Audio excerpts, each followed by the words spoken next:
Et donc, je vais commencer par dédier cette étude, d'une part, le Ilui Nishmat Imi Morati, Marat Faik Batrabi Israël Nathan, Zichona Livracha, et par la dédicace du cours le Ilui Nishmat Morenu Verabenu Rav Yehuda Leon Ashkenazi, Manitou Zatzal, et aussi le Refuata Shlema chez l'Ishti Rayati Chaya Ruth Bat Dina Shekihila Achlama Mehira.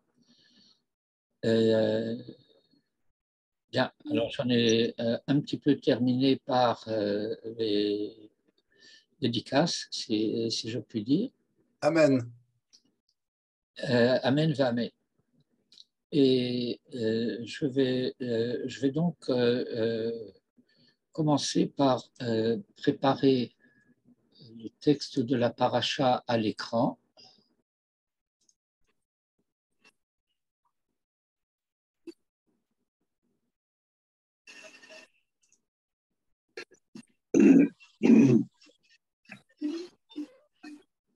Voilà, alors je reviens vers notre étude et je vais faire un Shitouf Massach. Je vais faire un Shitouf Massach global pour pouvoir aller à chaque fois vers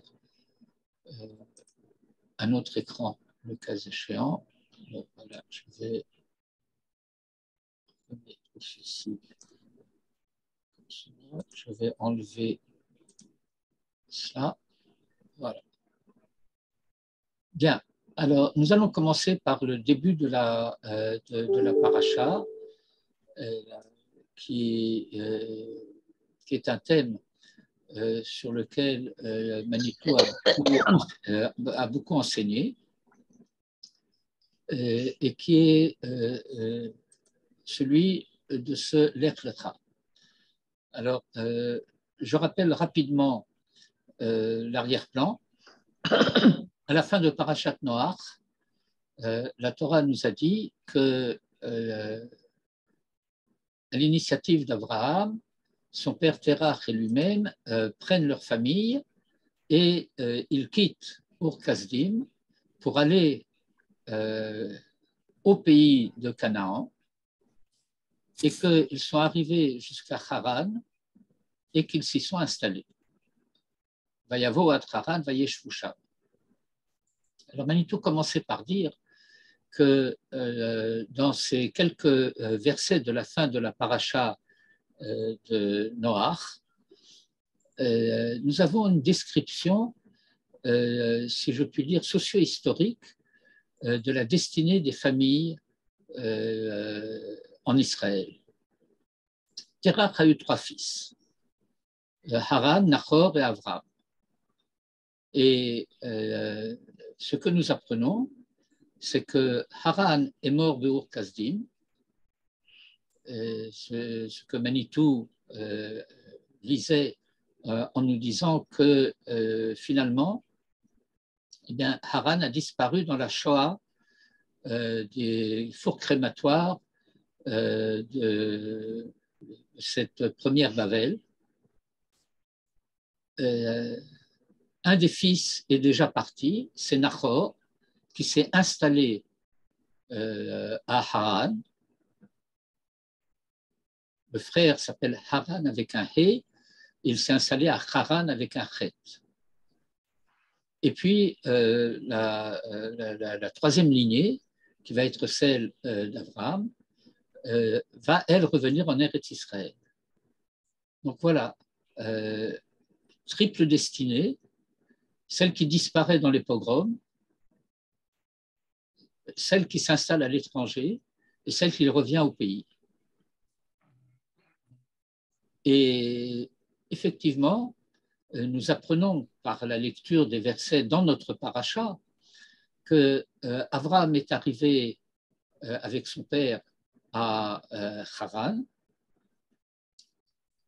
qu'il a fait plusieurs voyages entre Haran et Eretz Israël, et en particulier, nous apprenons que tout le passage de Brit Ben Abetarim s'est passé avant le Lech Lecha.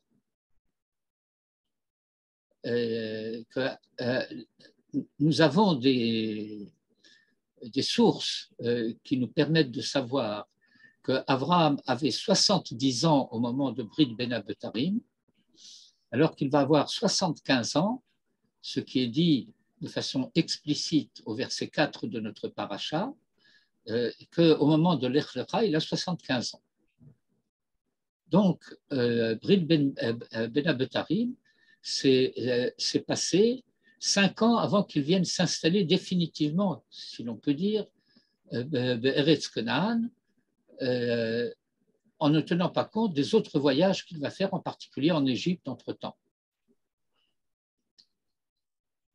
Et donc, lorsque Dieu s'adresse à Abraham au début de notre paracha, Vayomer Hashem el Avraham, lech lecha me'artzecha mimolatecha bet avicha el haaretz asher areka, ve'esecha legoy gadol vavarecha v'agadla shemecha ve'hiye beracha, vavarecha mevarecha mekalelecha haor, ve'nivrechu becha kol mishpachot ha'adama.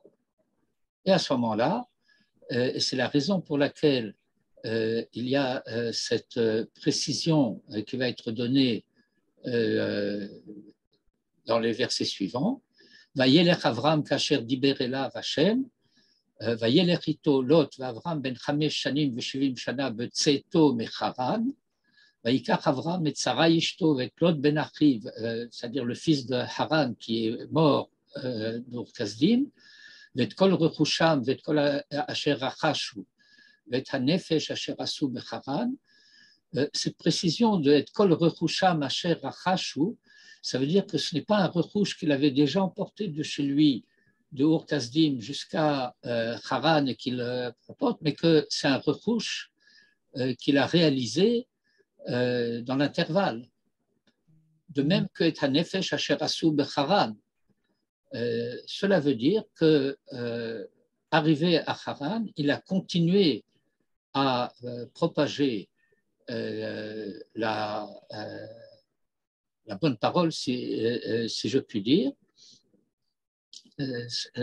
c'est-à-dire à enseigner déjà en cet endroit dont le nom Haran est une comment on dit ça, est fondé sur la philosophie, si je puis dire, la conception de cet endroit, qui nous sera encore confirmée plus tard lorsque Jacob arrivera là-bas après être parti de Beersheba. Haron Af Haolam, un endroit où le sentiment de ceux qui y habitent, c'est qu'ils vivent dans la colère du monde. Et dans cette société qui perçoit dans l'existence une colère qui s'exercerait de la part de Dieu contre le monde, Abraham diffuse l'enseignement de la bonté et de la générosité divine à l'égard de ses créatures, qui est cet engagement d'Abraham pour sa mida, qui est la midat ha-chesed. Le fait de dire que la mida d'Abraham, c'est la midat ha-chesed, ce n'est pas seulement que c'est ainsi que sa personnalité, que son identité se construit, mais qu'elle se construit sur le fait d'avoir à rendre compte, à témoigner de Olam Chesed Ibané contre la conception de Charonaf HaOlam. De Charonaf HaOlam parce que souvenir du déluge, de Charonaf HaOlam parce que souvenir de la tour de Babel, et de l'expérience existentielle que l'humanité pense avoir en ce temps-là.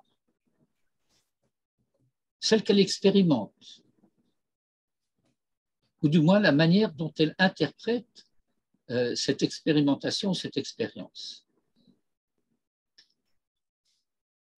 Et donc, il prend donc toute sa famille, tous leurs biens qu'ils ont acquis, et toutes les personnes qui se sont affiliées à lui, est un nefesh asher asu becharan, et comme dit le Midrash, que Abraham, entre guillemets, convertissait les hommes et que Sarai convertissait les femmes. Et c'est la raison pour laquelle le verset parle au pluriel, Nefesh asher asu, lui et son épouse à Haran, précisément à Haran. Vayetzu lalechet arza Canaan, comme il a été dit à la fin de Parashat Noach, mais à la différence de ce qui s'est passé à ce moment-là, Vayavo ou arza Canaan. Ils sont arrivés au pays de Canaan. Je finis ce passage. Vayavor Avram ba'aretz, et Avram a traversé le pays. Ad mekom Shechem. Shechem n'existe pas encore, mais le lieu où cette ville sera construite existe déjà. Et nous aurons plus tard à étudier, soit entre nous, soit chacun pour vous-même, la raison pour laquelle déjà ici la Torah signale cet endroit où Jacob finira par arriver à son retour de son propre exil chez Lavan, Ad Elon Moré, et la Torah précise que tous ces voyages de la traversée d'Abraham dans le pays, à la manière dont quelqu'un qui a acquis un champ, eh bien, lorsqu'on acquiert quelque chose, ce n'est pas le fait d'avoir donné l'argent qui effectue l'acquisition, mais lorsque c'est quelque chose que l'on peut prendre dans la main, c'est d'avoir soulevé l'objet, d'en avoir pris physiquement possession. Et si c'est un terrain, alors, par exemple, eh bien, on va construire une barrière, ou bien on va traverser le champ, on va marcher dans le champ à la façon d'un propriétaire. Et c'est ce qu'Avram fait ici, lorsque va y avoir Avram Ba'aretz, et qu'il traverse le pays pour faire acte de propriété, et ceci malgré la présence des Cananéens qui prétendent à la possession de ce pays qu'ils ont conquis, comme Rashi le précise sur ce verset. Vayera Hachem el Avram, et Hachem s'est montré à Avram, Vayomer, et il lui a dit, le Zaracha eten et haaretz hazot, c'est à ta postérité que je donnerai cette terre. Et Avram y construit un autel. Il y a une particularité que je signale, mais qu'on ne va pas étudier dans le détail, c'est que Vayiven Sham Misbeach, il construisit là-bas un hôtel, pas un hôtel 5 étoiles, bien que ce soit un hôtel, comment dirais-je, important. Vayiven Sham Misbeach, il y a un tam mafsik. Les 2 points sur le bet, c'est un tam mafsik, combiné avec l'espèce de virgule sur le même de Sham, qui fait que Yiven, Sham Misbeach, il construisit là-bas un hôtel. Et ensuite, l'Hachem Haniré là, à Hachem qui lui était apparu. Pourquoi pas Yiven Sham Misbeach, l'Hachem Haniré là.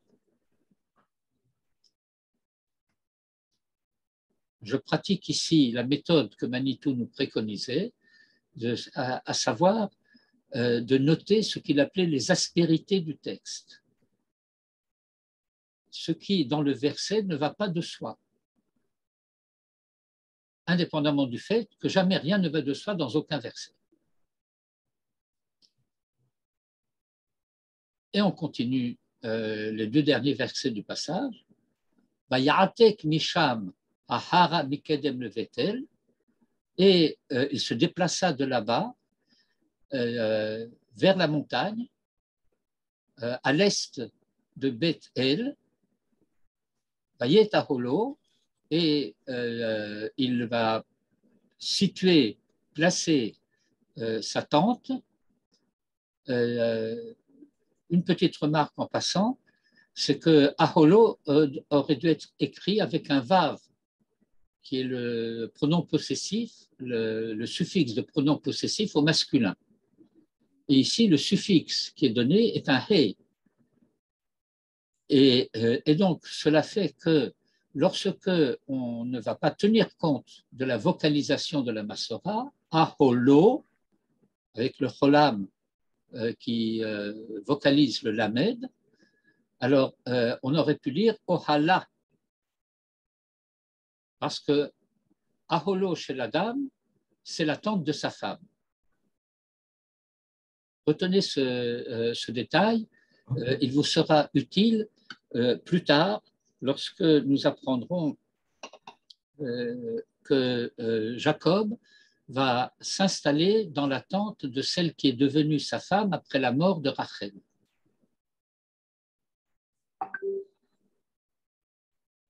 Et aussi, un peu plus tôt, le fait que lorsque Rivka revient avec Eliezer, qui la ramène pour devenir l'épouse de Yitzhak, elle va être installée dans la tente de Sarah.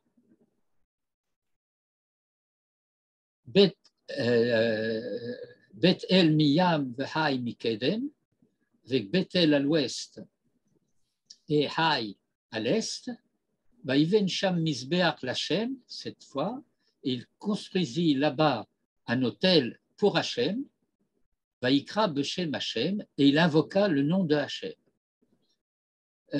Tout ceci doit être retenu parce que ce sera important pour comprendre quelque chose qui va se passer beaucoup plus tard dans le Sefer Shemot, dans la paracha de Vaera, où Dieu s'adressera à Moïse et lui dira qu'il s'est fait connaître au patriarche par le nom de El Shaddai et que le nom de Hachem, il ne l'avait pas connu. Ce qui semble être contredit par tout le passage ici, où c'est Hachem qui se montre à Abraham et qu'Abraham construit 2 fois un autel dédié à Hachem et qu'il invoque le nom de Hachem. Ce qui doit nous faire comprendre que ce n'est pas le nom de Hachem qu'il ne connaît pas, mais ce qu'il ne connaît pas, qui est cet Hachem dont il connaît le nom, alors que celui qu'il connaît, c'est El Shaddai.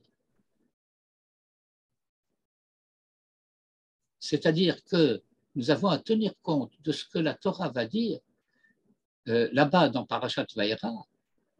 Lo ve'et shemi Hashem lo hodati lahem, mais ubishmi Hashem lo nodati lahem, ushmi Hashem lo nodati lahem.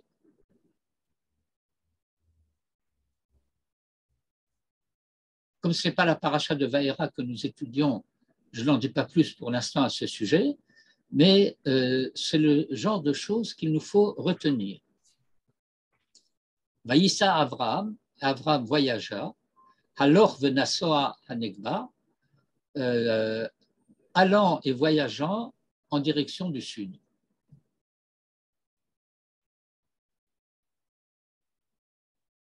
Je reviens au début du passage. Vayomer Hashem el Avram, donc Hashem dit à Avram, Lech lecha me'artzecha u'mimoladetecha u'mibet avicha el haaretz asher areka. L'une des lectures classiques de ce passage, de ce verset, lecture qui a parfois été suggérée en quelque façon par Manitou lui-même, même si parfois des lectures, des possibilités de lecture suggérées ne doivent finalement pas être retenues.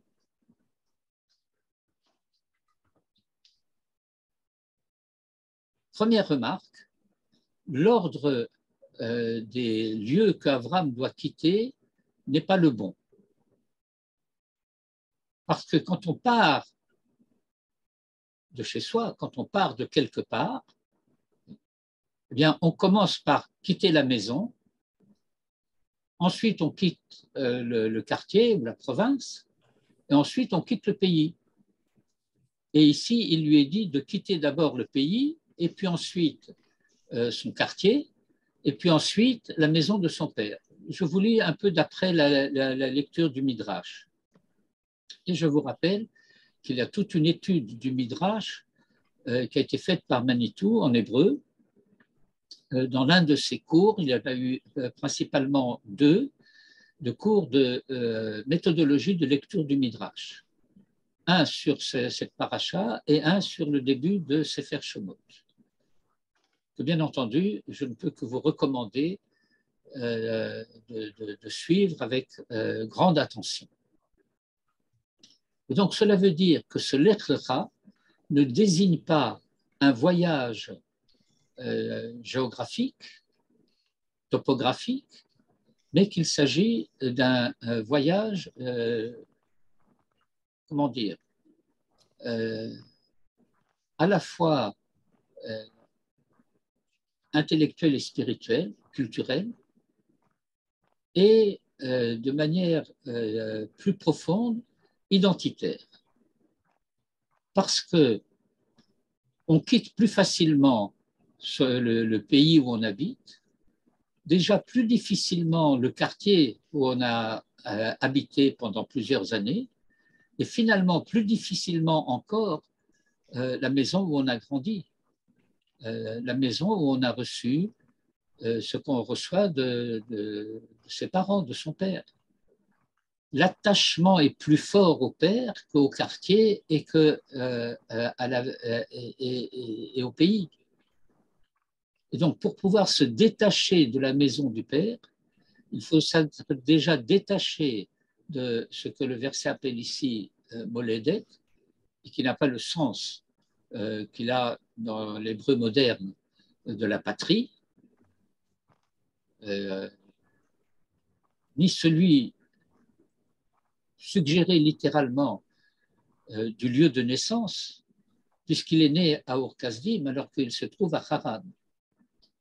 Bien que certains commentaires se posent la question de savoir est-ce que ce Lech Lecha a été dit à Abraham, à Ur-Kasdim ou à Haran.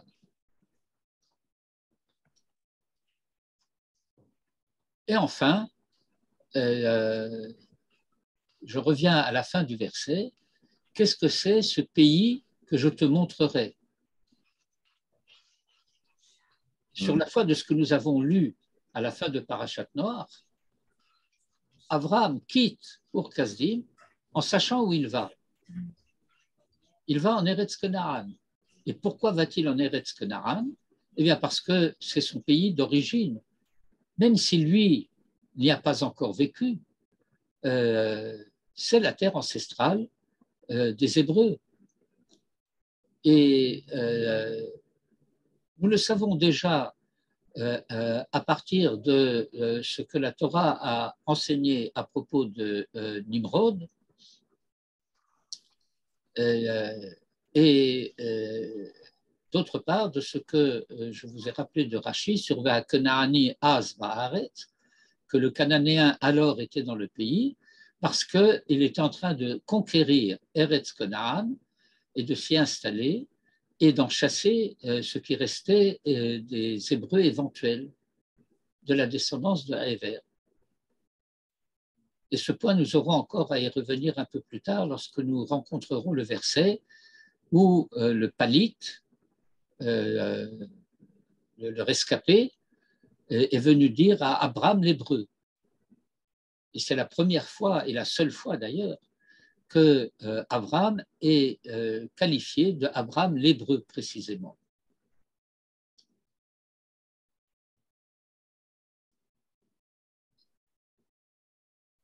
Cette précision concernant Haaretz Asher Areka, et à propos de laquelle la lecture suggérée, dont je disais tout à l'heure qu'elle n'était peut-être pas exacte, même si elle peut être suggérée comme possibilité de compréhension du verset, c'est le fait que si tu arrives là où je t'attends, alors je me révélerai à toi.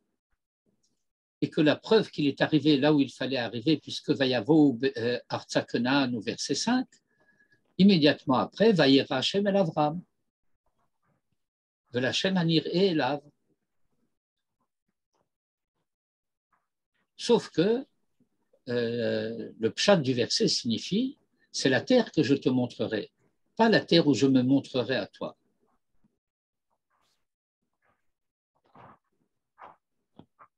Et par conséquent, cela ne nous fait pas poser la question. Mais cela devrait nous faire poser la question. Parce que c'est la question que le Midrash va proposer, va suggérer. En effet, plus tard dans le récit de la Torah, à la fin de la paracha suivante, de la paracha de Vayera, au moment de ce qu'on appelle improprement en français le sacrifice d'Isaac et la Akedat Yitzhak, Akedat Yitzhak, le fait que Yitzhak va être lié sur l'autel. C'est cela le sens de Akedah. La Akod, c'est attaché. Eh bien, ce passage va commencer par Lech lecha el Eretz Hamoria, v'ha'ali sham lerola al achad ha'arim asher arei erek elecha. Asher omar elecha. Asher omar elecha.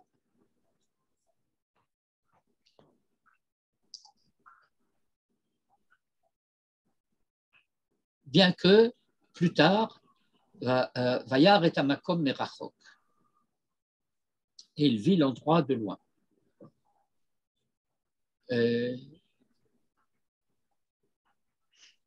Ce qui fait que le Midrash va poser la question de la manière suivante. 2 fois la Torah dit Lech lecha. Et je ne sais pas lequel est le plus précieux. Entendons lequel est le plus important. Est-ce que le premier Lech lecha est le plus important? Je suis arrivé en Eretz Israël. Ou est-ce que le deuxième Lech lecha est plus important? Je suis arrivé au Har HaBayit. Je traduis. Est-ce que la rallia géographique est déjà celle qui est importante, même si je ne suis pas encore arrivé au terme du voyage, parce que le temple n'a pas encore été construit? Ou bien, tant que je ne suis pas arrivé là où le temple sera construit, même si le temple ne sera construit que beaucoup plus tard. Les commentateurs expliquent à propos du verset Vayar et Amakom merachok, et il vit l'endroit de loin dans le temps. Il a vu que là sera construit beaucoup plus tard le Beth Amikdash. Et c'est ce lieu où sera construit le Beth Amikdash où sera élevé l'autel sur lequel Yitzhak sera attaché. Et donc, le fait que là-bas, Abraham va initier la avoda du Beth Amikdash.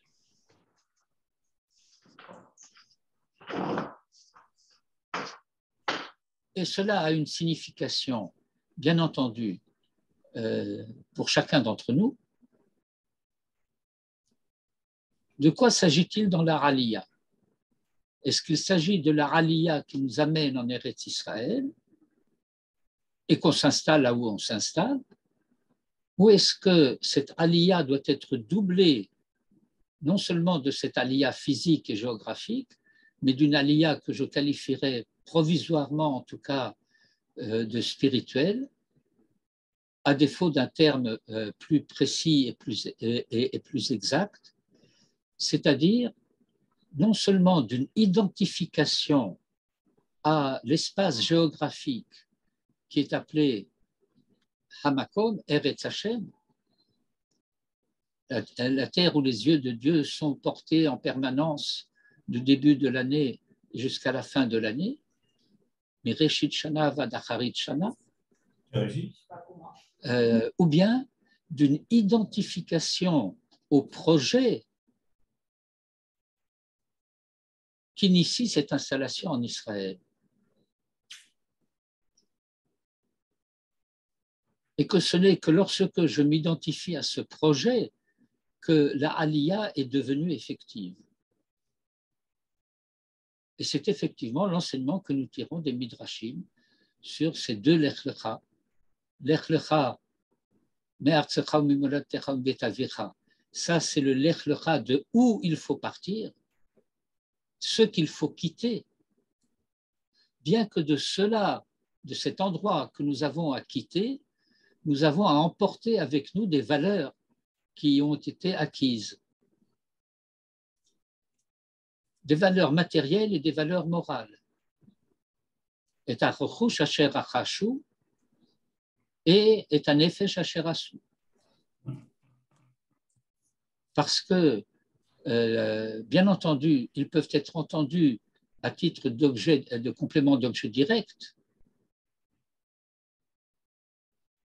ce qui est de l'ordre de l'avoir, mais aussi du travail qui a été effectué sur soi-même et que nous emportons avec nous lorsque nous faisons le pas de quitter l'endroit où nous nous sommes installés pour arriver en Eretz Israël, même si cela suppose éventuellement encore des allers-retours, comme la Torah nous l'indique à propos de Brit Ben Abetarim quand Abraham avait 70 ans et de son retour à Haran, et qu'on laisse entendre qu'il y a eu ainsi plusieurs voyages, ce que Manitou désignait par ce mouvement de propagande de la Sornout, de l'agence juive, dont Manitou disait que ce n'était après tout qu'une agence de voyage, des allers-retours de Tour vers aller,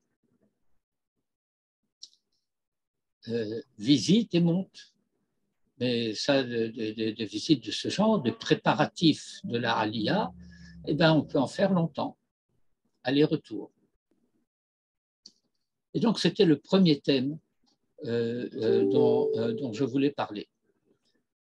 Je vais avoir à sauter quelques passages parce qu'il nous prendrait plus que le temps qui nous est imparti dans cette étude, pour vous demander d'abord si vous avez des questions sur ce sujet.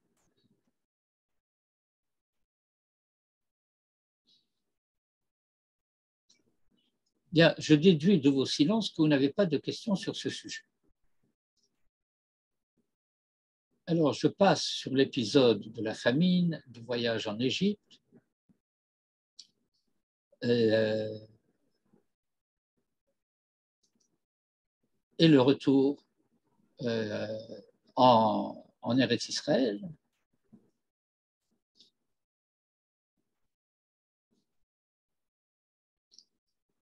Et je prends le début du chapitre 13. Le début du chapitre 13, c'est-à-dire ce qui va être décrit par le conflit avec Lot. Vayal Avram mimitzraim, Avram est monté d'Égypte, hu ve'ishto v'chol asher lo, lui, sa femme et tout ce qu'il possédait, ve'lot aimo, et Lot avec lui, Hanekba, vers le sud, c'est-à-dire vers le Negev, en retour en Eretz Israël. Avram kaved me'od ba'mikne ba'kesef ou ba'zahav, et Avram était très chargé, kaved, ba'mikne, troupeau, kesef, argent, zahav, or. Une remarque de l'ordre des aspérités, ces trois termes sont donnés dans la Torah avec l'article défini. Ba mikne, ba kesef, ba zahav. Et pas be mikne, be kesef ou be zahav. Et donc se pose la question de savoir qu'est-ce que nous sommes supposés savoir de ce mikne, de ce kesef et de ce zahav pour qu'il nous soit donné avec l'article défini. Parce que ba, c'est comme be ha. Et ha, c'est l'article défini. Vayeler le Masa'av, et il poursuivit ses voyages, Minegev vers Ad Bethel, depuis le sud, donc du Negev, jusqu'à Beth-El, qui est plus au nord, Ad hamakom asher haya sham aholo, encore une fois avec He batechila, jusqu'au lieu où était sa tente au début, Ben Bethel ou Ben Haai, entre Bethel et Haai. Précision supplémentaire, El mekom hamizbeach asher asa sham barishona, et jusqu'au lieu où était là-bas l'autel qu'il avait fait en premier, Vayikra Sham Avram Beshem Hashem, et de nouveau, Avram invoque là-bas le nom de Hashem. Vegam le Lot, et à Lot aussi, Haholech et Avraham, qui va avec Avraham, Hayatson ou Vakar Veohalim, eh bien, il avait Tson ou Vakar, cette fois, c'est dit de façon indéfinie, indéterminée, du menu et du gros bétail, son ou vakar, veohalim et des tentes. Ils sont tous les deux, avec les nombreux troupeaux qu'ils peuvent avoir, mais néanmoins, l'espace dans lequel ils se trouvent est grand, et pourtant, velo nasa otam haaretz lashevet yardav. Et la terre ne les supportait pas pour résider ensemble. Ki haya rechusham rav, parce que leurs possessions étaient nombreuses, grandes, velo yachlou la shevet yardav, et ils ne pouvaient pas résider ensemble.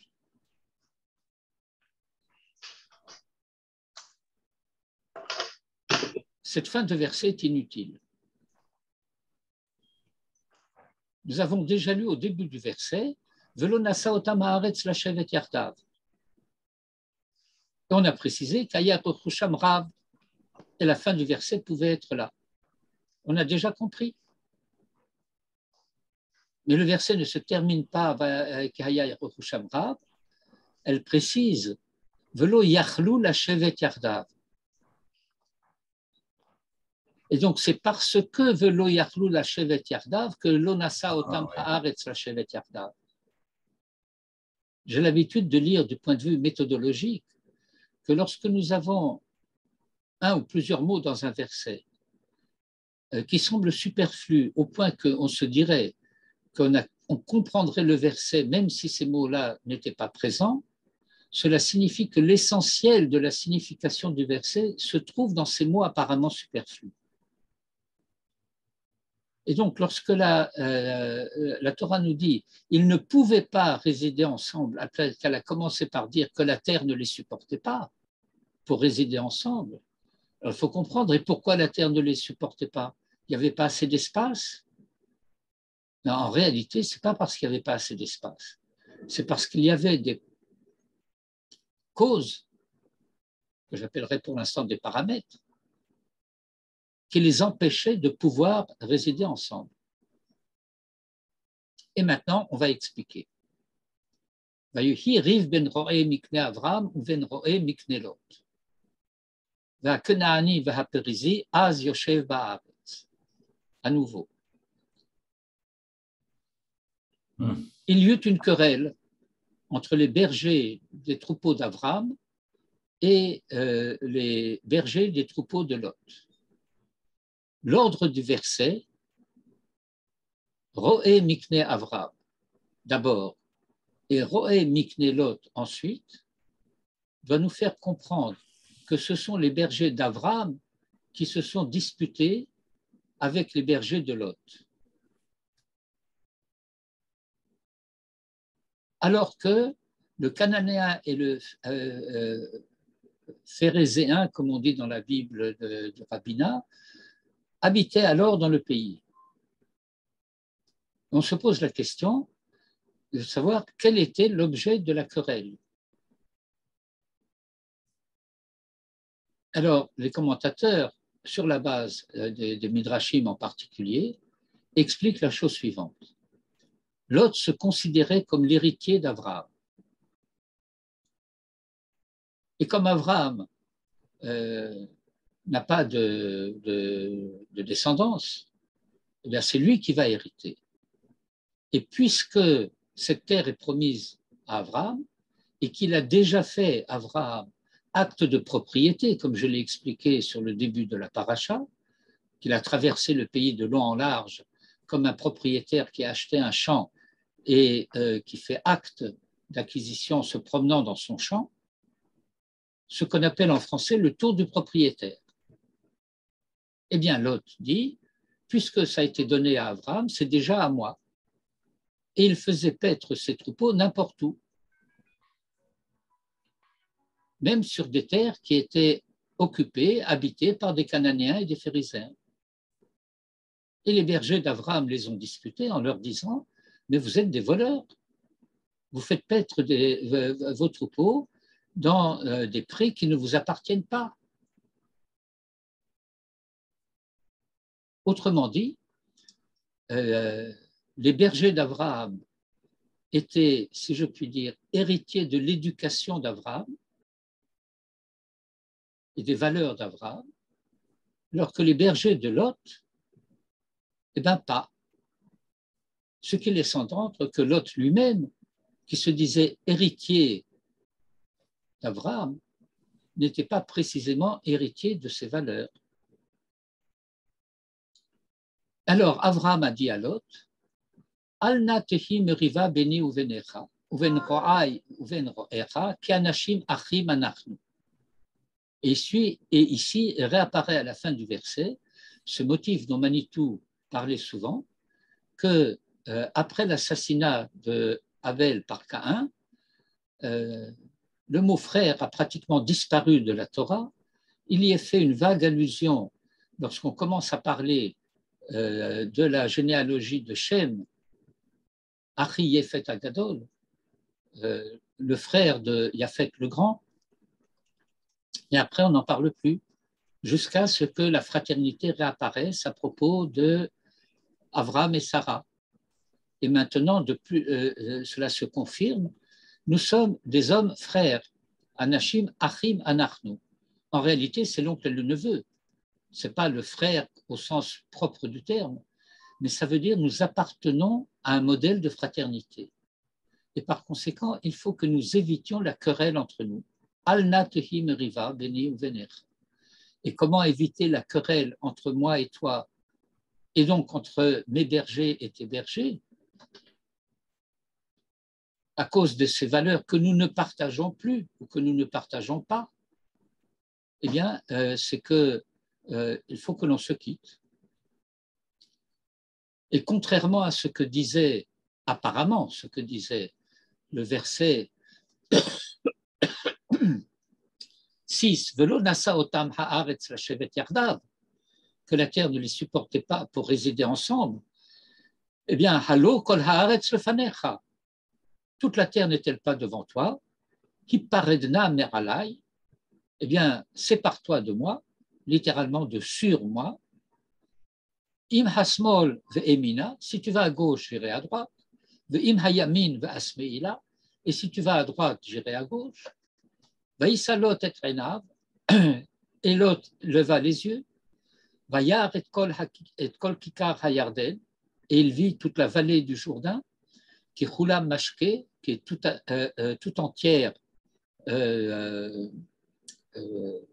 Mashke, fertile.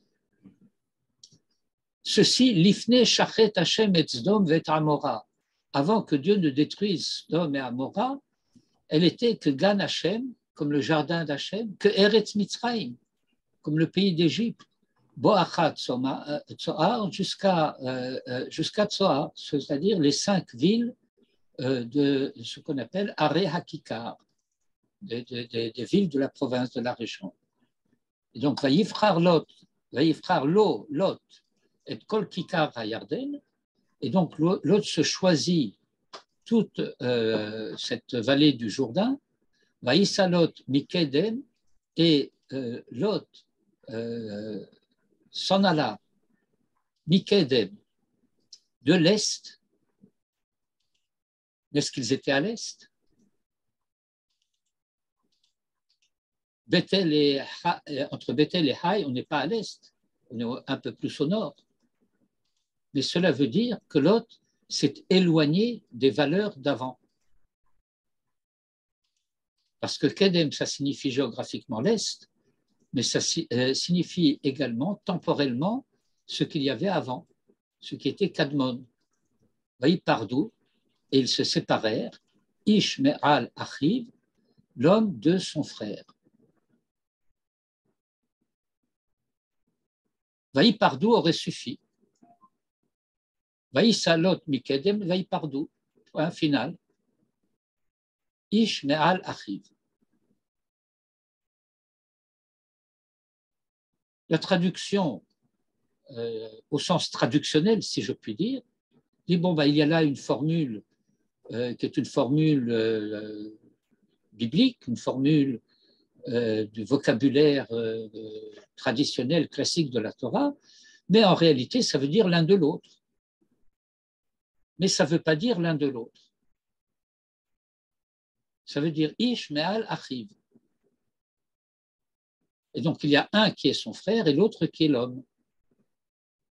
Donc, qui se sépare de qui? Eh bien, c'est Lot qui se sépare d'Abraham. Parce qu'Abraham, c'est celui qui se considère comme en relation fraternelle avec Lot, mais que le verset laisse entendre que ce n'est pas tout à fait réciproque. Ça ne veut pas dire que Lot soit sans valeur, parce qu'il est quand même appelé Ish. Et nous apprenons plus tard que Lot a essayé de faire à Sodome un peu ce qu'Abraham tentait de faire partout où il était, mais avec relativement peu de succès. Avraham yashav be'eretz Kenaan, velot yashav be'arei hakika, vayehal ad Sodom. Avraham a habité, résidé dans le pays de Canaan, velot yashav be'arei hakika, et Lot s'est installé dans les villes de la vallée, vayehal ad Sodom, et il a poussé sa tente jusqu'à Sodome. Et déjà, la Torah va nous dire Ve'anshe Sodom, et les gens de Sodome, Ra'im ve'chataim, étaient mauvais et pécheurs, l'Hachem, envers Hachem, Me'od, beaucoup.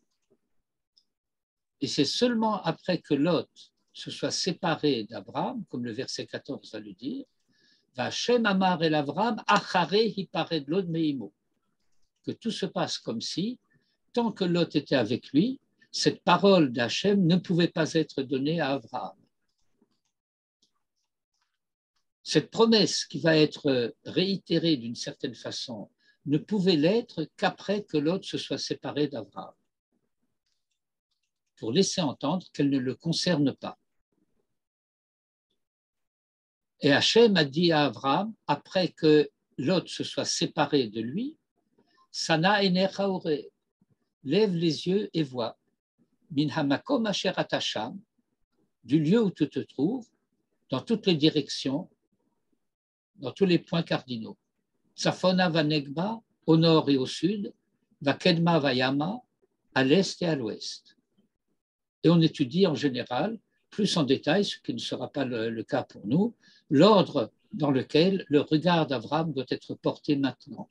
D'abord au nord, ensuite au sud, ensuite à l'est, ensuite à l'ouest. Il y a certains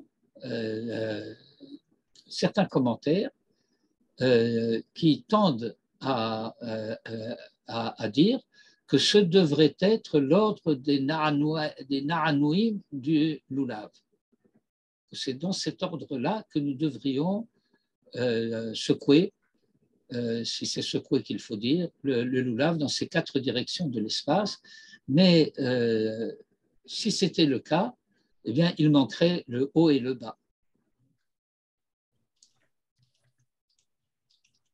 auquel pourrait être fait allusion de manière un peu indirecte dans Sana et Necha, lève les yeux en haut, Uree en bas.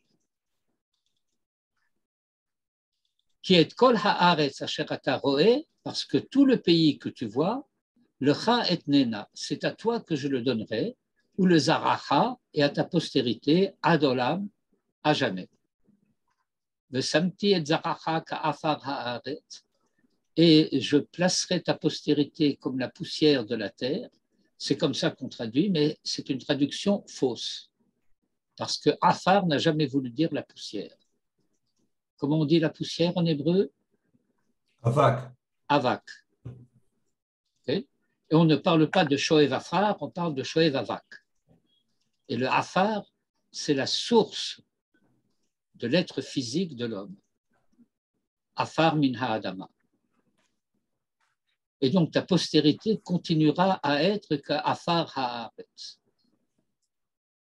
comme la couche fertile de la terre.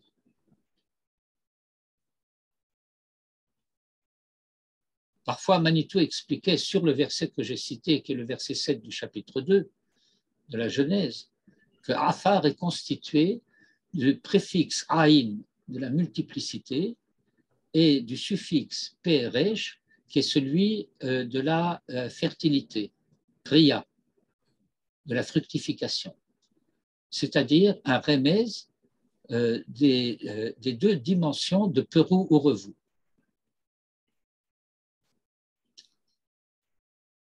Et qu'il s'agit par conséquent de ce qui est la dimension nourricière de la terre. Le samti et zaracha ka'afar haaretz, asher miyuchal ish limnot et afar haaretz. L'intention étant que afar haaretz ne peut pas être compté. Et se pose la question de savoir est-ce que quoi que ce soit qui est matériel peut ne pas être compté? Qu'est-ce qui échappe au compte? La quantité, même si elle est très grande, n'échappe pas au compte. Le compte pourrait prendre du temps. Une génération pourrait continuer là où la génération d'avant s'est arrêtée. Mais ce qui ne peut pas être compté, c'est la qualité. Et nul ne peut compter la qualité.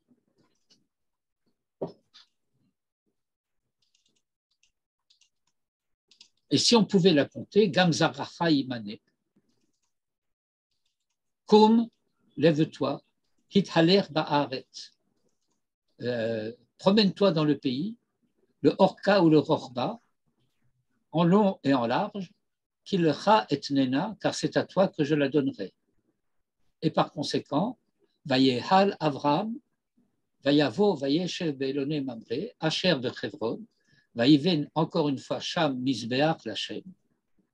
Et Avram est venu, il s'est installé dans les chaînes de Mamré, qui se trouvent à Chevron, Vayiven Sham Misbeach Lachem, et il construisit là-bas, on devrait dire il y construisit, le Y qui est un adverbe de lieu, Vayiven Sham Misbeach Lachem, et à chaque fois qu'il arrive et s'installe quelque part, il y construit un autel dédié à Hachem. Et c'était donc le deuxième thème dont je voulais vous parler dans cette paracha, et à propos duquel je vous repose la question. Si vous avez des questions, alors c'est le moment de les poser, sinon on passe au troisième sujet. Et pendant que vous réfléchissez à une question éventuelle à poser, je bois un peu de café. Si vous me permettrez, Rav, je voudrais citer un commentaire du Rav Chai Elbaz, qui était le rabbin d'Aix-en-Provence, qui était le grand rabbin de Batna, qui était aussi le commissaire local des scouts de Batna, qui nous a dit en 66 quelque chose qui était marquant. Nous étions à Aix-en-Provence. Il a cité ce passage où Abraham donne la possibilité à Lot de choisir, et finalement Lot choisit des terres fertiles, et tandis qu'Abraham finalement reste dans un pays plutôt désertique. Il a dit c'est exactement ce que nous avons fait. Au lieu d'aller en Israël, nous sommes venus en France. Ou au Maroc. Oui. Non, je dis ça en honneur de Youssef. Ah. Canada. Et il a dit ça avec beaucoup de tristesse parce qu'il pensait ce qu'il disait. Et grâce à Dieu, il a fait son allié. Et il est enterré en Israël. Oui. Bien, effectivement. Mais, comment dire, le Chav Zechut, Oui, bien sûr. il y a des commentaires qui font valoir le fait que Abraham avait beaucoup d'affection pour Lot et que Lot avait du mérite. Et pourquoi Lot avait-il du mérite? Parce que quand Abraham est arrivé en Égypte avec Sarai, Lot était avec lui et il ne l'a pas dénoncé. Il n'a pas dénoncé Abraham en disant « mais ce n'est pas sa sœur, c'est sa femme ». Et l'histoire, dès lors, aurait pu être différente. La Torah, pour des raisons qui sont à étudier également, ne met pas en valeur ce que Lot fait à Sdom, ou ce qu'il tente de faire à Sdom. Nous ne l'apprenons que, si j'ose dire, par la bande, de manière presque allusive. Bien qu'en réalité, dans le vocabulaire de la Shona Kodesh de la Torah, il devrait être clairement lisible, mais finalement, il ne l'est pas. Tant qu'on n'a pas appris le sens, comment dirais-je, prophétique. Et d'ailleurs, ce terme de prophétique est un peu trompeur. Parce que quand on dit prophétique en français, on pense connaissance de l'avenir. C'est quoi le prophète? C'est celui qui prédit l'avenir. Mais c'est faux, ce n'est pas ça le prophète. Le prophète peut, le cas échéant, donner des avertissements concernant l'avenir. Mais le terme Navi en hébreu ne signifie pas diseur de bonne aventure. Prophète, ce n'est pas un devin. Le Navi, c'est celui qui parle et qui dit ce que Dieu dit au présent. Et donc, lorsque nous parlons du sens prophétique de la Torah, c'est le sens que la Torah dit lorsqu'elle parle à la manière dont le prophète parle, dont le Navi parle, pour nous donner le sens de l'existence et nous mettre en garde lorsque nous nous écartons de cette vocation. Alors, pourquoi, dans cette perspective, Lot choisit-il Sodome? Dit parce que là où Avram se trouve, je n'ai rien à donner, Avram y est. Mais celui que je suis peut apporter quelque chose à Sodome, précisément parce que Sodome est un lieu où les gens sont méchants, sont mauvais, sont pécheurs. Et ce serait, comment dire, quasiment du lachon hara, Hotzat Diba, que de se dire c'est parce que l'autre est aussi méchant qu'eux que c'est là-bas qu'il va, parce que ce n'est pas le cas.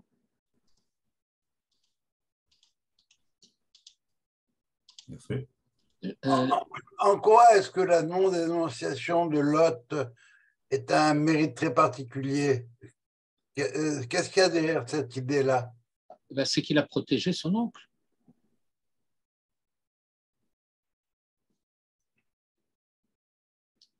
Nous avons sauté tout ce passage où Avram fait passer sa femme pour sa sœur. Et vous connaissez, je pense, les uns et les autres, tous les développements que nous avons appris de Manitou à ce sujet, à savoir faire découvrir, en particulier dans ce pays où l'homme faisait de sa sœur sa femme, que le processus normal, c'est de faire de sa femme sa sœur.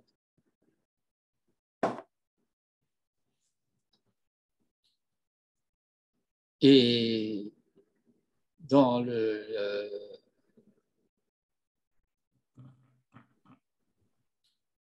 langage un petit peu analytique, c'est le fait que la progression du couple doit aller de la relation érotique à la relation de tendresse.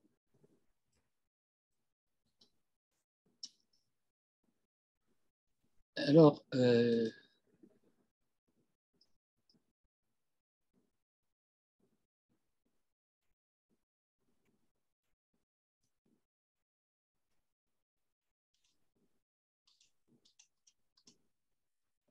il faudrait que j'avance très loin dans Parashat Vayera, et je ne veux pas le faire réellement ce soir, où nous apprenons, avec toute l'histoire des anges qui vont arriver à Sodome et qui vont sauver Lot et tout cela, que plusieurs versets sont amenés à nous faire comprendre que Lot était devenu juge à Sodome et que les hommes de Sodome lui reprochent: est-ce que quelqu'un qui vient d'arriver et qui vient de devenir juge chez nous, c'est lui qui va faire la loi? C'est lui qui va nous dicter la morale? Lorsqu'ils essayent de s'en prendre à ces hommes qui sont arrivés chez Lot et qu'ils veulent casser la porte, etc. Et donc nous apprenons que Lot a fait des tentatives, de la même manière qu'il a fait des tentatives un peu maladroites d'accueillir des étrangers, ce qui était interdit par la loi a priori à Sodome, de leur donner l'hospitalité, ce qui était une offense grave, pour faire comme Abraham. Éventuellement, on pourra étudier cela lorsque nous serons dans la paracha de Vayera, la paracha suivante. Pour le moment, il y a un thème sur lequel je voulais nous faire réfléchir, qui concerne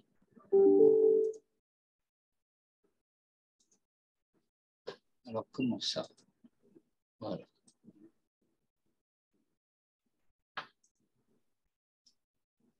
Donc ce thème de ce qu'on appelle la guerre des rois. Alors ce fut au temps de Amraphel, roi de Shin'ar, de Arior, roi de El-Assar, que Darla-Omer, Melech Elam, roi de Elam, et Tidral, Melech Goïm, Asu Milchama, ont fait la guerre, et Bera, Melech Sodom, avec Bera, roi de Sodome, et Birsha, Melech Amora, Shin'av, Melech Adma, Veshem Ever, Melech Tzvoïm, ou Melech Bela, Hitzoar. Donc 5 rois, contre lesquels 4 rois vont faire la guerre. Nous apprenons, dans les détails qui vont être donnés par la Torah par la suite et que nous allons un peu sauter, que ces 5 villes qu'on appelle Artsot Akikar étaient inféodées aux quatre rois, ou plutôt étaient inféodées à l'un des 4 rois qui s'est allié, qui a fait une coalition avec 3 autres rois pour venir faire la guerre à ces 5 rois qu'ils ont battus à plate couture et qu'ils ont pris toute la population et tous les biens, y compris Lot, et qu'ils sont partis vers le nord. Ils sont fous. Ce n'est pas des Romains, mais ils sont fous. Pourquoi ils ne sont pas repartis vers l'Est? Ils sont venus de l'Est. Ils ont attaqué ce coin qui est devenu par la suite la région de la mer Morte. Ils ont battu les 5 rois, ils les ont fait prisonniers, ils ont pris tous leurs biens, ils devraient repartir chez eux, mais pas du tout. Ils montent vers le nord. Et donc,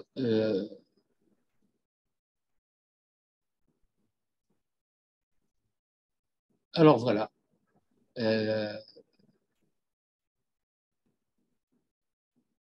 le verset 9, donc les versets 8, 9, 10, ça décrivent la guerre qui va avoir lieu spécifiquement à cet endroit-là. Et les 4 rois ont battu les 5 à plate couture, ils en ont fait prisonnier un certain nombre et d'autres ont fui vers la montagne. Ils ont pris, verset 11, Vaikru et kol rechusham, kol rechush dom va'amora et kol orklam va'yelechu. Ils ont pris tous les biens de Sodome et de Amora et toutes leurs provisions et ils sont partis. Vaikru et Lot ve'et rechusho ben achi Avraham va'yelechu. Vehu yoshev misdom. Fort intéressant de savoir qu'il habitait à Sodome. On le sait depuis longtemps. Alors, ils ont pris Lot et tous ses biens, ce qu'on aurait pu supposer à partir du verset 11, mais ce qui va sans dire vaut encore mieux en le disant. Et on nous précise encore une fois pourquoi faire que Ben Achi Avraham, fils du frère d'Avraham, ils sont partis alors qu'ils résidaient à Sodome. Vayavo hapalit vayaged l'Avram haïvri. Et le rescapé est venu et il a raconté à Avraham l'hébreu, Vehu shochen be'elone mamre ha'emori, achi eshkol va'achi na'e aner. Et vous voyez à quel point le terme de fraternité revient de manière de plus en plus intense dans tout le récit.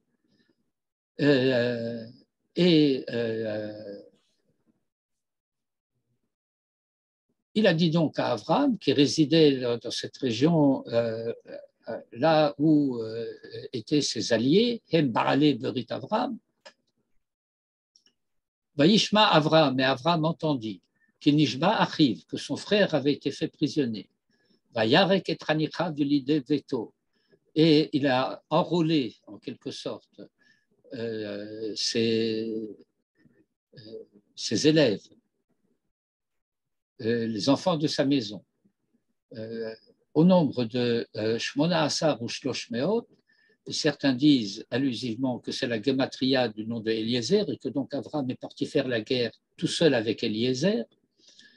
Vaïrdof ad Dan, et il l'a poursuivi jusqu'à Dan. Vous savez où c'est Dan? C'est au nord d'Eretz Israël. Qu'est-ce qu'ils sont allés faire là-bas?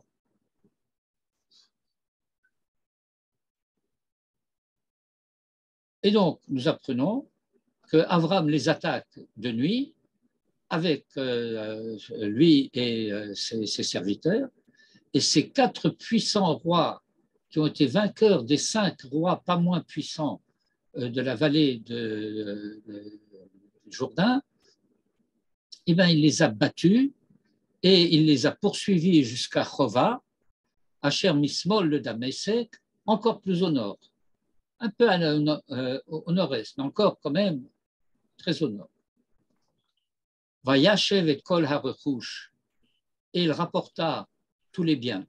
Vegam et Lot achiv, et même Lot, son frère, urechusho heshiv, il l'a ramené avec ses biens.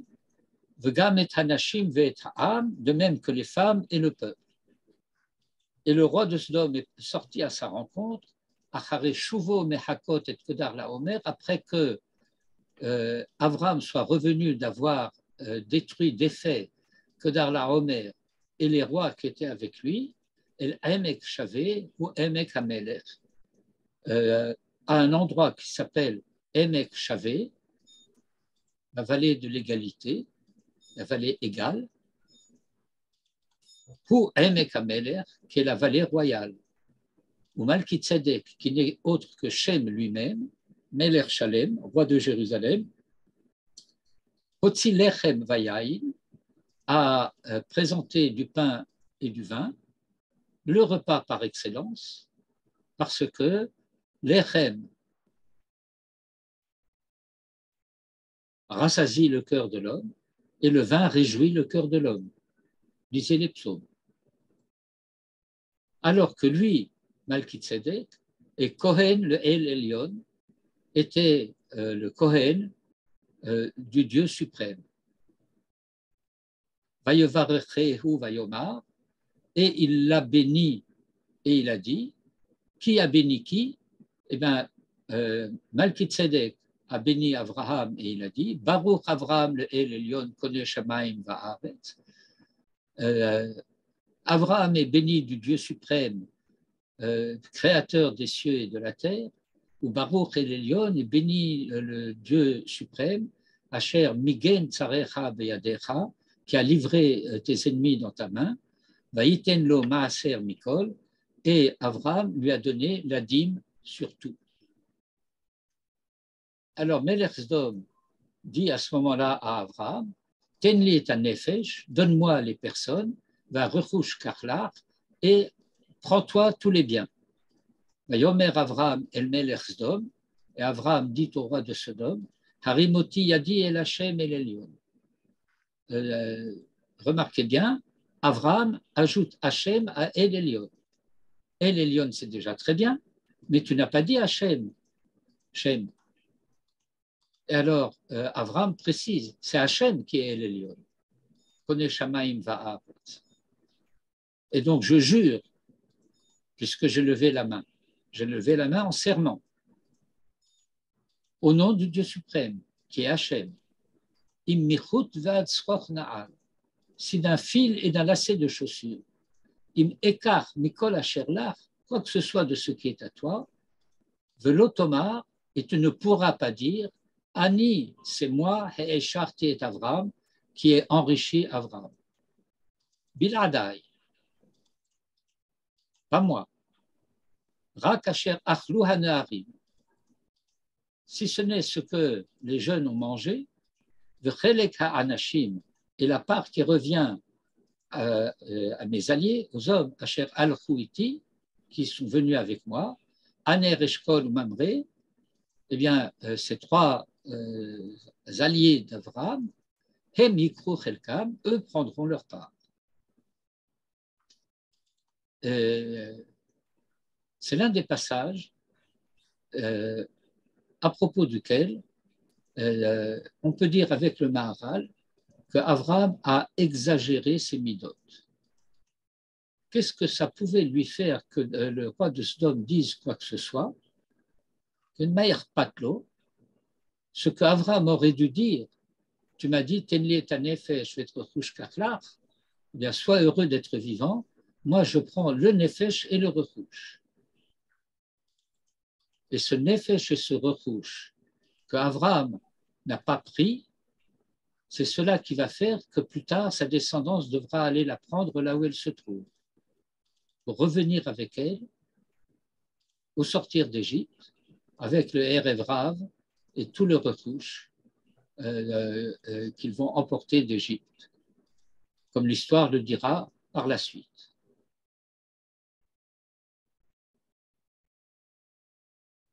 Et c'était le troisième thème dont je voulais parler. Et à nouveau, je repose ma question traditionnelle.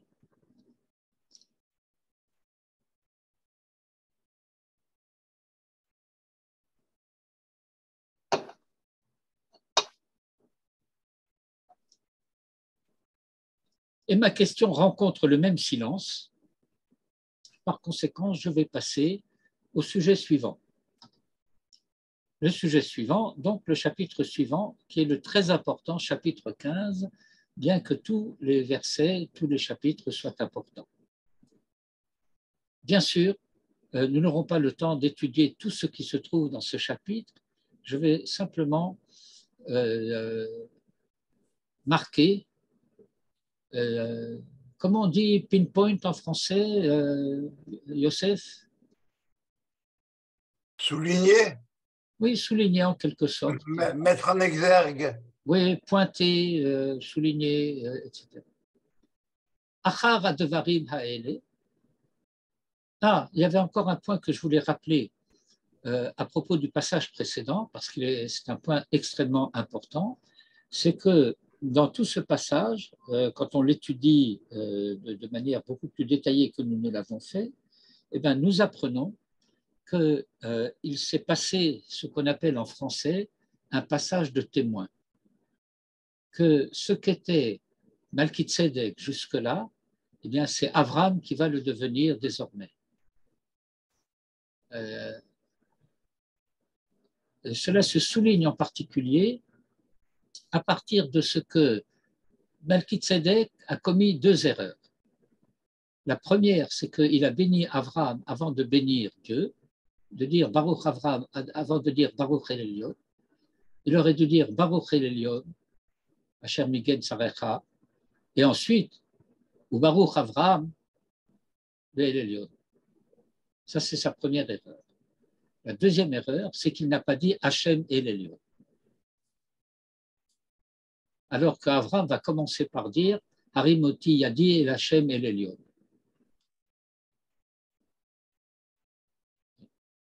Et donc, nous avons à savoir qu'à ce moment-là, s'achève d'une certaine manière le rôle de Shem.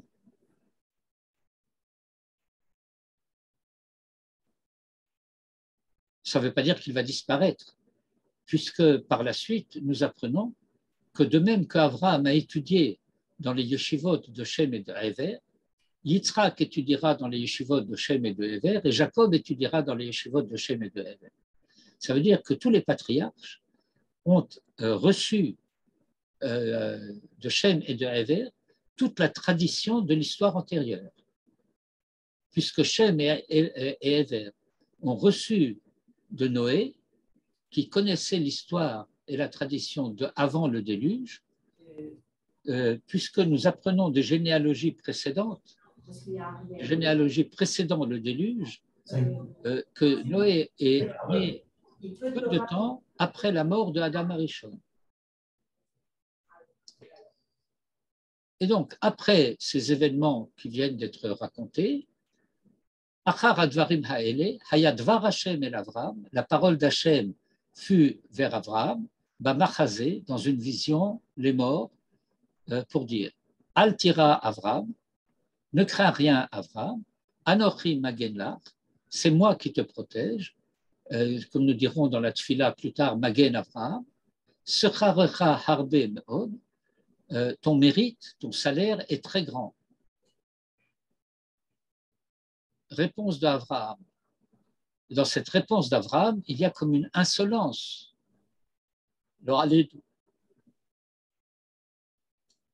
Vayomer Avraham. Et Avraham répond Adonai Elohim. Deux noms qui désignent des midotes très particulières dans le vocabulaire de la Kabbalah. Par allusion, les deux Hei du Shem Havaya, le premier et le deuxième.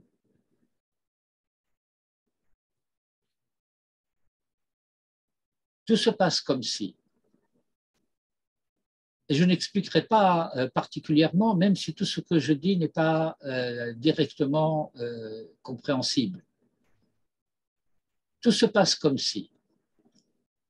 La parole d'Hachem vient à Abraham dans la vision, et ça veut dire que tout se passe comme si cette parole vient du Vav, et qu'Abraham répond au-delà et en deçà du Vav. Autrement dit, Abraham ne s'adresse pas à celui qui s'est adressé à lui. Bien entendu, Dieu est un. Et par conséquent, c'est au même, mais pas au niveau des mêmes midotes.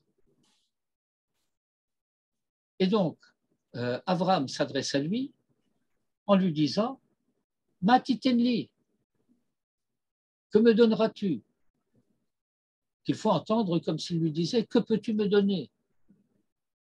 Va anochi olech hariri, alors que moi, je suis désenfanté. Je suis sans enfant, hariri. Uven meshek beti hudamesek Eliezer. Et celui qui tient ma maison, c'est Eliezer le Damascène.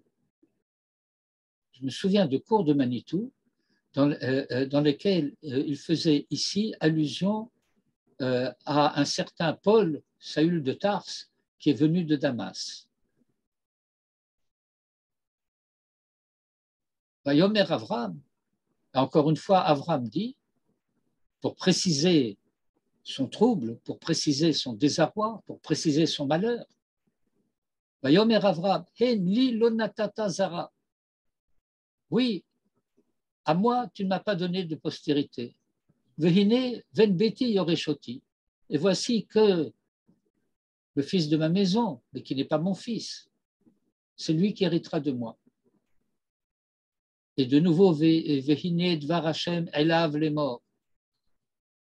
La parole de Hashem vers lui pour dire Lo yirashecha ze, ce n'est pas celui-là qui héritera de toi, qui im asher yetse mime'echa, mais celui qui sortira de tes entrailles, hu yirashecha, c'est lui qui héritera de toi.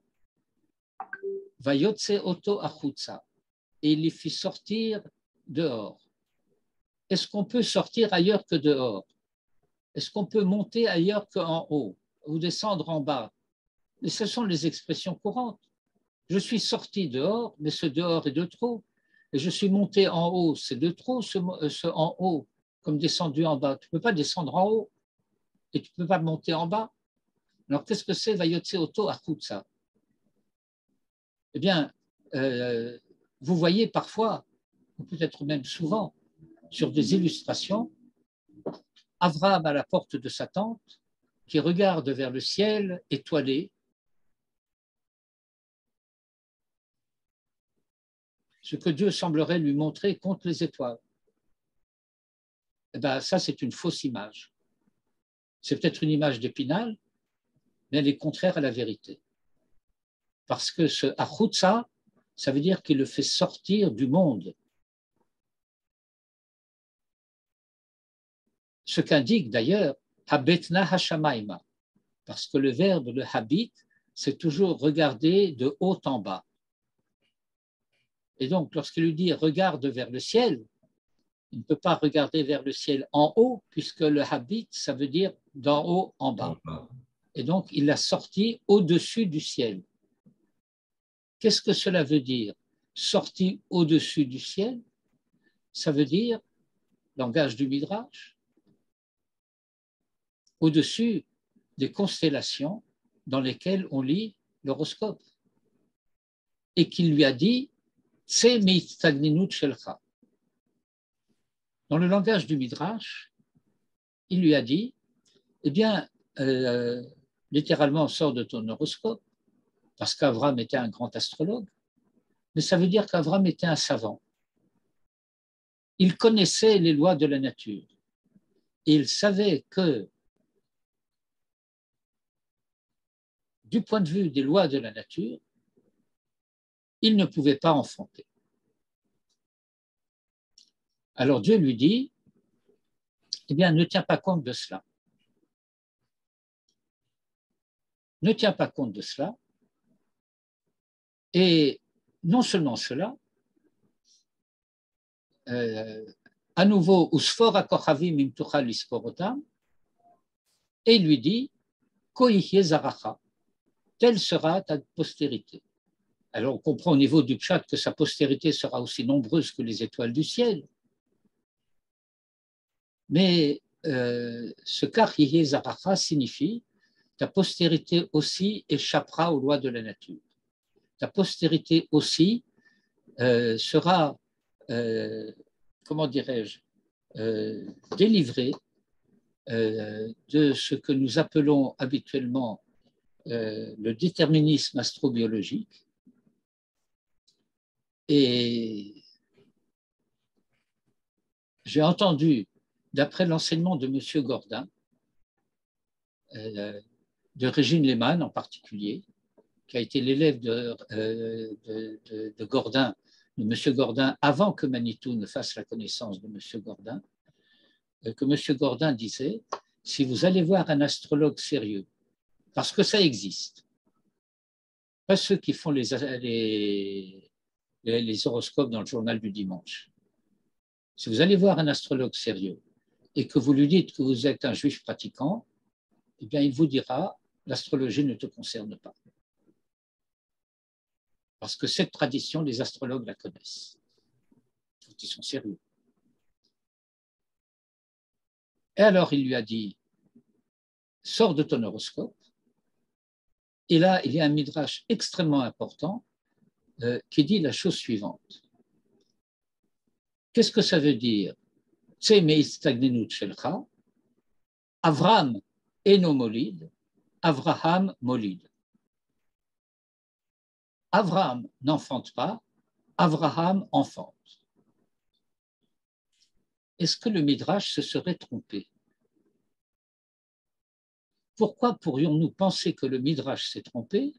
Bien, c'est parce que dans le chapitre suivant va naître un certain Ishmaël, fils de Hagar, épouse, en quelque sorte, une concubine d'Avraham. Et donc Avraham a enfanté.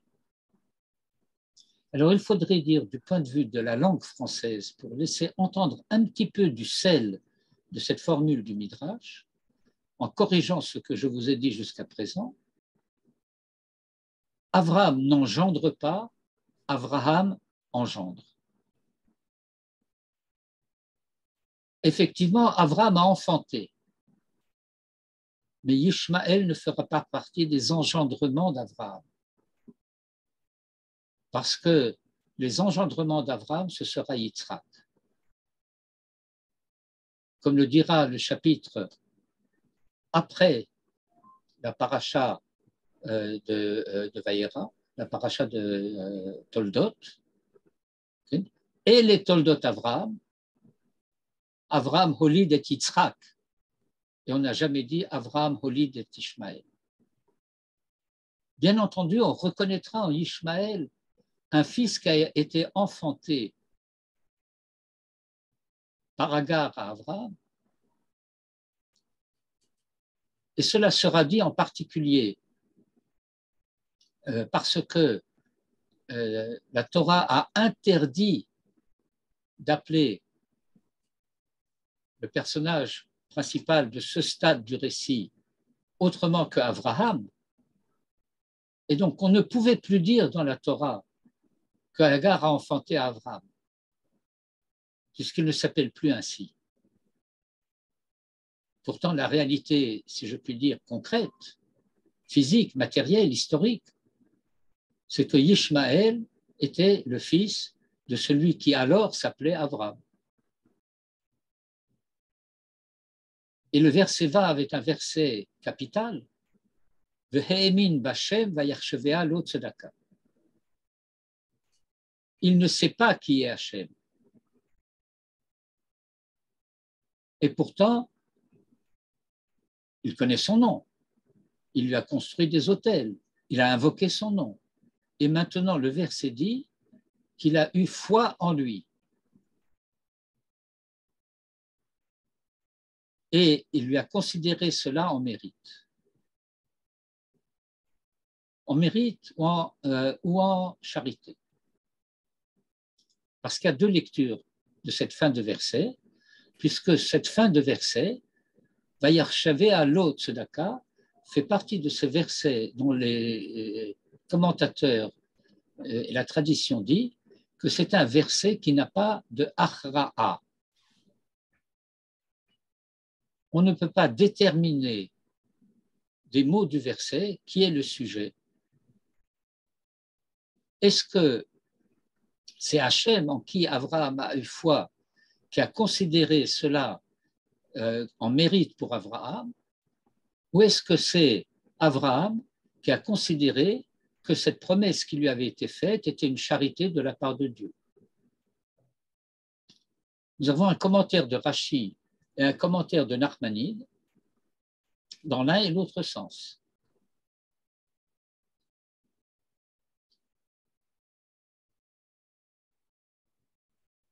Et je n'aurai pas le temps d'analyser davantage, si ce n'est pour vous dire que nous apprenons en particulier de ce verset un principe extrêmement important de la tradition d'Israël, la tradition hébraïque puis juive. C'est que la question de la foi ne porte jamais sur l'existence de Dieu, mais seulement la confiance dans le fait que ces promesses, même si elles tardent, se réaliseront. Que la question que les Juifs peuvent se poser, c'est jamais est-ce que Dieu existe ou est-ce qu'il n'existe pas. Parce que cette question n'a aucune incidence sur ce qu'est la réalité. Ce n'est pas notre foi qui fait exister Dieu. Ce n'est pas l'homme qui a fait le Dieu à son image, comme disent certains qui se croient malins.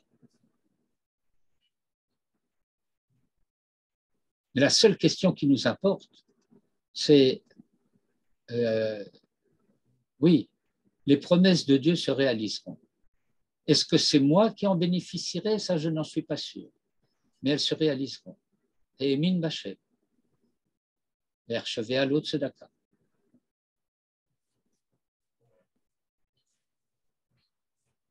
Atkan, jusqu'ici, et bien que dans la paracha, il y a encore bien d'autres sujets,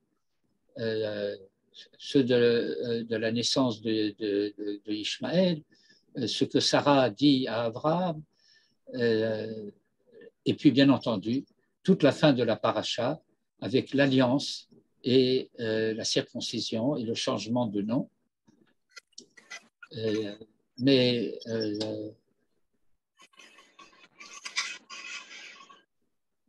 cette étude a été déjà plus longue que les études habituelles. Je dirais noblesse oblige, puisque ce cours a été fait, entre autres, à la mémoire de Eloi Nishmat, Moreno Veravenu, Arav Yehuda Leon Ashkenazi Manitou, et que je n'ai pu que faire que évoquer certains des sujets qu'il nous a enseignés. Mais si je peux sauver, il faut les parents des enfants à l'école, les petits-enfants. Je voudrais juste dire une chose à propos de Manitou. Il a dit souvent que les rabbins avaient plein de choses à dire, sauf sur la paracha qui était dans la semaine de leur disparition. Alors, si les peu de choses que Manitou pouvait dire dans la paracha de cette semaine-là, c'est l'Ech Lecha, ça nous laisse plein d'ouverture pour le reste. En effet. תודה רבה. תודה רבה. Eva Kasha, ערב טוב. Manitou nous a enseigné quelque chose. C'est qu'il ne fallait jamais dire merci pour une étude de la Torah. Oui, je sais. Parce que la seule chose que nous pouvons faire, c'est de vous donner ce qui est à vous. Mais quand même. ישר כוחך. Omen, Hazak Baruch. חזק. Rochim Tihiu. טוב, ערב טוב. ערב טוב.